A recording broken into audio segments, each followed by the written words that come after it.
What's up, everybody, on this Thursday? And what can I tell you?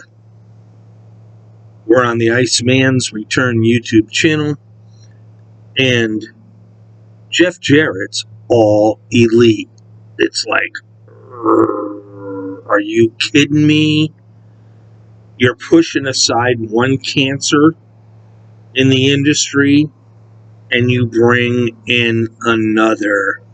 Jarrett showed up last night on AEW's Dynamite, and he has aligned himself with Sanjay Dutt and his big 7'3" giant and Jay Lethal, and he attacked Darby Allin. Well, where do we go from here, people? Because I'm wondering, I read reports he's going to be part of backstage developmental and whatnot, but he is going to have a lot of on-air time. Honestly, I'm thinking, because he came and beat down Darby Allin, could it be a possibility that we see Jeff Jarrett and Sting once again in the ring? And could it happen at Full Gear? And again, isn't this so WWE WCW-ish? Let's face it. I guess when it comes down to it, maybe we all didn't realize that NWA WCW made more of an impact on the world of professional wrestling than maybe many of us actually realized. It was just so sad for the fact that WCW went down the way they did. Vince buying them out, kept them around for a little while and used them, kept some of their major stars. But this is what to me, it's all about. And we all know about Jeff Jarrett. He's a cancer. I mean, he had trouble in the WWE back in the earlier days. When he opened up TNA Wrestling, he was the promoter, the booker, and he held that NWA title most of the time throughout his run. And, but to me, the last I knew, Jarrett was still in WWE. I didn't even know he was gone, to be quite honest with you. And when I saw him last night, it caught me off guard because I didn't hear any rumors about it, which I usually do read rumors that will give you at least, you don't know whether it's true or not, but at least you hear someone's name. But Jarrett did show up. So, I don't know. Let's see where that goes. I honestly thought Dynamite was a good show. And, honestly, I think Dynamite puts together a good show on a weekly basis. And they should crack the million viewership, but they don't. But, again, it is what it is. I mean, I don't know what it would take for them to constantly stay over the million viewership ratio. But, in my eyes, I thought it was a pretty good show. And Jericho, the Ring of Honor champion, facing Colt Cabana. What does that tell you, CM Punk?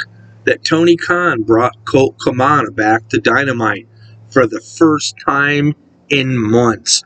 Actually, probably the first time since Punk arrived in August of, what, was it last year? Yeah, August of last year. So, what does that tell you, Punk? You know, he goes from one loser and brings in another. Not Colt Cabana, but Jeff Jarrett. But Cabana got a good ovation from the fans, which was good to see because I don't think he deserved the ridicule that CM Punk gave him. I don't think any of the guys that CM Punk put down in that media scrum deserved any of it. But anyway, that was a pretty good match, and I'm almost, I'm wondering what's going to go on. I think if Full Gear will have a trios title match, and Pac wants to use that hammer. I see something happening within that match, and if they do face Kenny and the Bucks, I see Kenny and the Bucks getting the belts back, and that is payback from Tony Khan for having to suspend them and strip them of the titles. And a good match by Lee Moriarty and Jon Moxley. That was a good showing for both sides, and I'm glad it wasn't the main event, but it was a good match. Nonetheless, our main event, which, this show showcased Ring of Honor people in a lot of ways. We saw Samoa Joe and, his match was phenomenal with Brian Cage from the Embassy. And, unfortunately, Brian Cage don't ever seem to win. I'm sorry about the fire trucks. My window's wide open on a very warm day. But Brian Cage don't win all that often. But after it was all said and done, in comes Powerhouse Hobbs because there was a beatdown. Wardlow came out to help Joe. Hobbs came out and took out Wardlow. I see AEW pushing Powerhouse Hobbs. I think it's a great idea. I love the guy, and he's got a lot of talent. So, and they announced that Full Gear will be the AEW interim women's champ Toni Storm against Jamie Hayter. I'd love to see Jamie Hayter win. The fans are really starting to turn towards her. She's popular. Give it to her. And I don't know what's going on with Thunder Rosa, and at this point I don't care. To me, she's gone already. But she will return, and when she does return, I would think she would have to lose.